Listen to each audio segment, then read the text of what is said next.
हमें दुनिया में रहना है, हमें बीवी का हक भी अदा करना है, हमें बच्चों का हक भी अदा करना है, हमें माँ बाप का हक भी अदा करना है, लेकिन हमें दिल नहीं लगाना है दुनिया से। जगह जी लगाने की दुनिया नहीं है, ये इबरत की जा है, तमाशा नहीं है। दिल लगाओ तो जन्नत से लगाओ, दिल लगाओ तो आखिरत से लगाओ। दुनिया दिल लगाने का ठिकाना नहीं है। दुनिया में कैसे रहना है? अल्लाह के प्यारे नबी अब्दुल्ला इब्न उमर का कंधा पकड़ करके कहते हैं, कुन फिद दुनिया कअन्नका गरीब। ऐ अब्दुल्ला, दुनिया में ऐसे जिंदगी गुजारो जैसे परदेसी जिंदगी गुजारता है। बिहार के बहुत सारे लोग बंबई में रहते हैं, बंबई में दंगा हो जाता है, फसाद हो जाता है, तो बंबई में जो बिहार का रहने वाला, यूपी का रहने वाला, बंगाल का रहने वाला आदमी है, वो डर जाता है कि यार मेरा तो यहाँ कोई नहीं है, ये तो परदेश है, मेरा गांव नहीं है, मेरा इलाका नहीं है, मेरा क्या होगा। वो रहता है बंबई में, कमाता है बंबई में, खाता है बंबई में, मगर उसे अपना असल वतन याद रहता है। वो कटिहार के फला गांव का रहने वाला है, वो गांव से याद रहता है।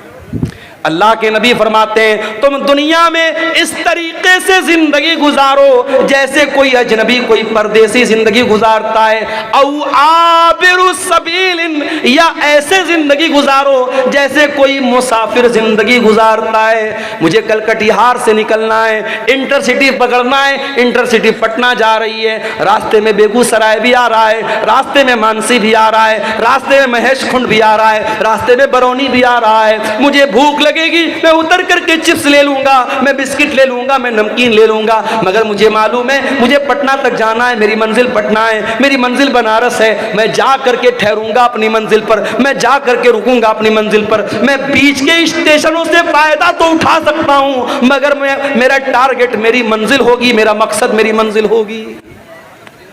अल्लाह के नबी कह रहे हैं, दुनिया में ऐसे जिंदगी गुजारो जैसे मुसाफिर जिंदगी गुजारता है। और सहाबे किराम हमारी तरह रात में 2-2, 3-3 बजे तक तकरीर नहीं सुनते थे। नबी ने इतनी हदीस बयान की, अब्दुल्ला इब्न उमर ने सुन लिया। अब अब्दुल्ला इब्न उमर खुद कहते हैं, ओ लोगो कान खोल करके सुन लो।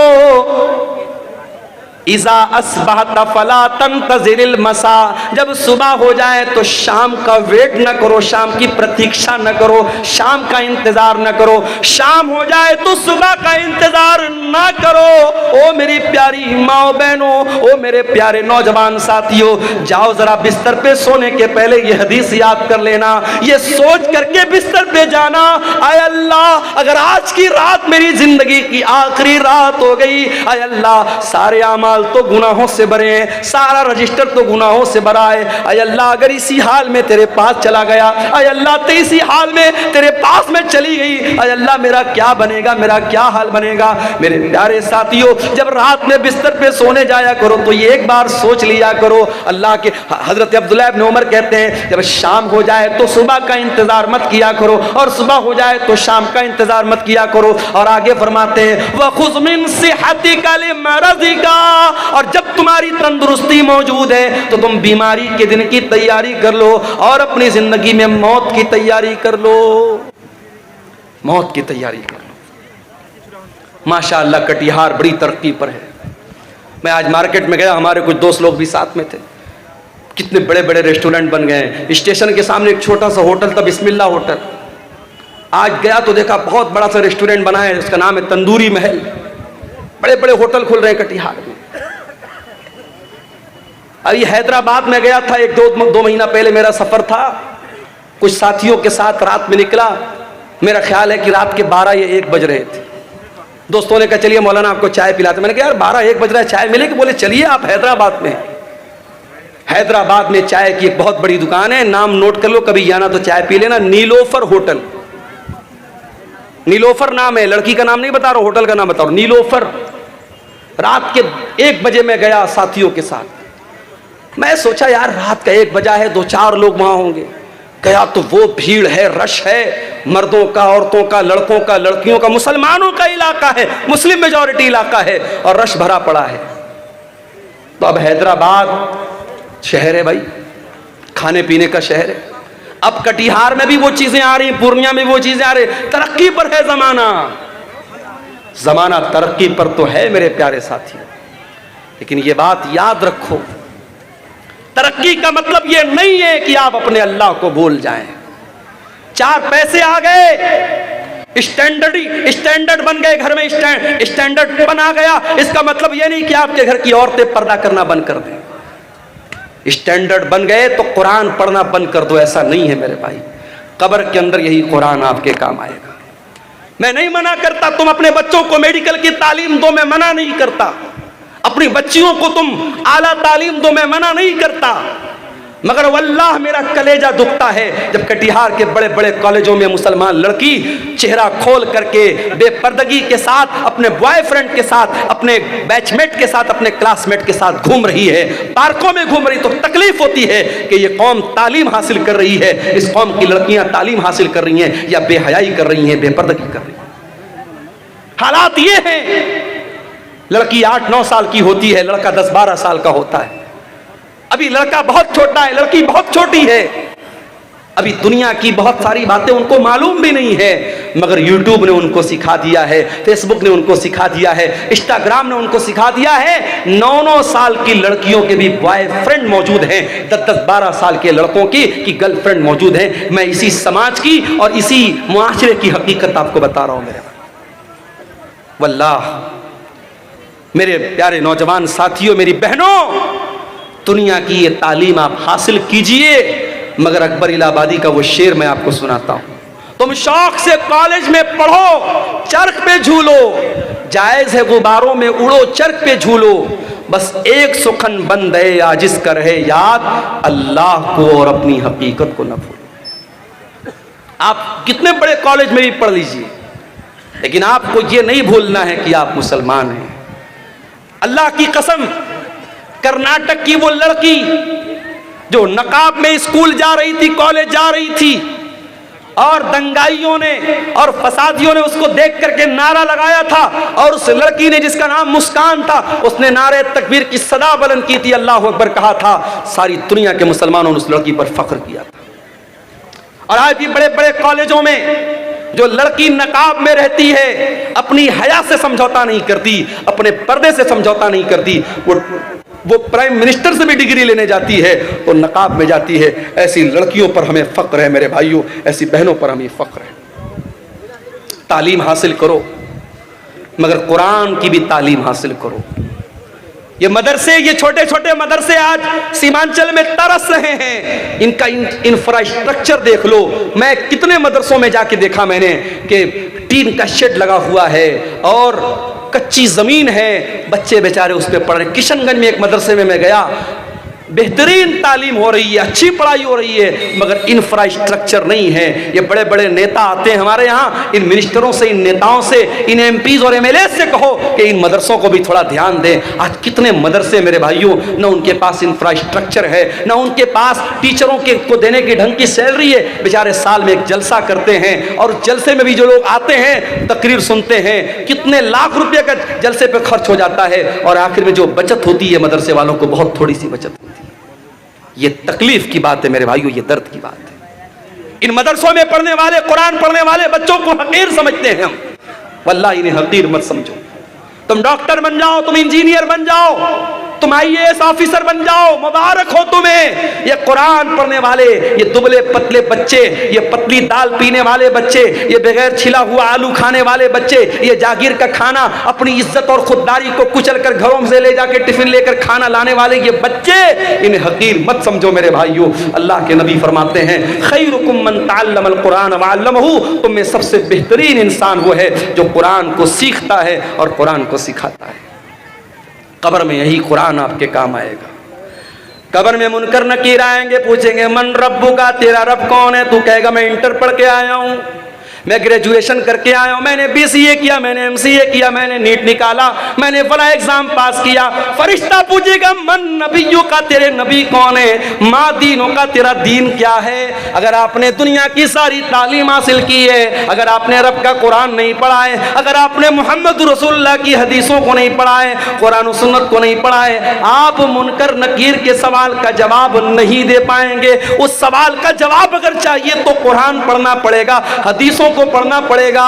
मेरे भाइयों, आज का दौर तो बहुत अच्छा दौर है। आज ऑनलाइन भी आप दीन की तालीम हासिल कर सकते हैं। अपनी बहनों से कहना चाहूंगा जो कॉलेज में पढ़ती हैं, जो यूनिवर्सिटी में पढ़ती हैं, ऐ मेरी प्यारी बहनों, आज ऐसे कोर्स भी हो रहे हैं, ऑनलाइन कोर्स हो रहा है। लॉकडाउन में खुद मैंने कई कोर्स चलाए ऑनलाइन और मुझे बड़े फक्र के साथ आज मैं दुबई तक मेरे स्टूडेंट मौजूद हैं। मेरे पास मैसेज आता है, मौलाना साहब मैं आपका स्टूडेंट हूं। लड़कियों का, मेरी मुसलमान बहनों का भी कभी कभी फोन आता है। बड़ी खुशी होती है कि जब वो कहती हैं कि मैंने आपसे ऑनलाइन कोर्स तालीम हासिल की थी। आज मदरसे की चार दीवारी के अंदर बैठ करके दीन की तालीम अगर देना पॉसिबल है तो ऑनलाइन भी आप तालीम हासिल कर सकते हैं और तालीम दे सकते हैं। मेरे प्यारे साथियों, दुनिया का जितना इल्म हासिल करना है कर लो, मगर कब्र में जो काम आने वाला इल्म है वो आखिरत का इल्म है, वो कुरान और सुन्नत का इल्म है। और अल्लाह ताला कुरान में कहता है यालमून ज़ाहिरम मिनल हयातिद दुनिया। मेरे बहुत सारे बंदे ऐसे हैं जिनके पास दुनिया की तो बहुत नॉलेज है लेकिन आखिरत के मामले में गाफिल है। कहीं ऐसा ना हो मेरे भाइयों, दुनिया की डिग्रियां तो हमारे पास हो, दुनिया का इल्म तो हमारे पास हो, मगर आखिरत के मामले में हम जीरो हों, आखिरत की हमें कोई नॉलेज ना हो। इमाम हसन बसरी कहते हैं कि कुछ लोग इतने माहिर होते हैं, इतने काबिल होते हैं कि अपने उंगली के नाखून पे रख के बता देते हैं कि दीनार का वजन कितना है। इतने माहिर होते हैं, अपने दुनिया के मामले में इतने काबिल होते हैं, लेकिन 2 रकात नमाज पढ़ने का तरीका उनको नहीं आता। इसी कटिहार में मुझे याद है, नमाज पढ़ने के लिए बैठा, पीछे से एक आदमी आता है, उसको किसी ने बताया कि अब्दुल गफ्फार साहब नमाज पढ़ रहे हैं, जाओ उनके साथ पढ़ लो। नमाज खत्म हो चुकी थी, मैं बाद में आया तो मैं अपनी अलग नमाज पढ़ रहा था। अब वो आदमी आया तो उसको ये भी पता नहीं कि दाएं खड़ा होना है कि बाएं खड़ा होना है, ये भी नहीं मालूम। कितने इलाकों में जाता हूं, मैं मुसाफिर हूं, जोहर की नमाज का टाइम है, मस्जिद के इमाम साहब ने कहा मौलाना साहब आप नमाज पढ़ा दीजिए। मैं कहता हूं भाई मैं मुसाफिर हूं, रहने दीजिए। नहीं मौलाना आप आए, आप पढ़ा दीजिए। मैं ऐलान भी कर देता हूं कि मैं मुसाफिर हूं, मैं 2 रकात पढ़ूंगा, आप लोग पूरी कर लीजिएगा। उसके बावजूद बहुत सारे लोग सलाम फेर देते हैं और फिर ताकने लगते हैं और फिर उनको समझ में आता है बाकी लोग 2 रकात पढ़, तो वो भी जल्दी जल्दी उठ के पढ़ने लगते हैं। मालूमात नहीं है मेरे भाई, जबकि हर जलसे में जा रहे हैं, हर तकरीर सुन रहे हैं, इतनी तकरीरें सीमांचल में हो रही हैं, मगर दीन की जो तालीम है मेरे भाइयों, जो कुरान का दर्स है, जो नमाज का तरीका है, जो अकीदे की मोटी मोटी बातें हैं, वो आज मैं गांव-गांव जाता हूं तो मैं देखता हूं वो चीजें भी हमें नहीं मालूम। हम बड़े फख्र के साथ पूरे इंडिया में हम बयान करते हैं कि ये शेरशाबादी ये कौम है, जो सीमांचल के अंदर ये कौम है और 90% ये कौम अहले हदीस कौम है, मगर आज शेरशाबादियों में भी तावीज़ पहना जा रहा है।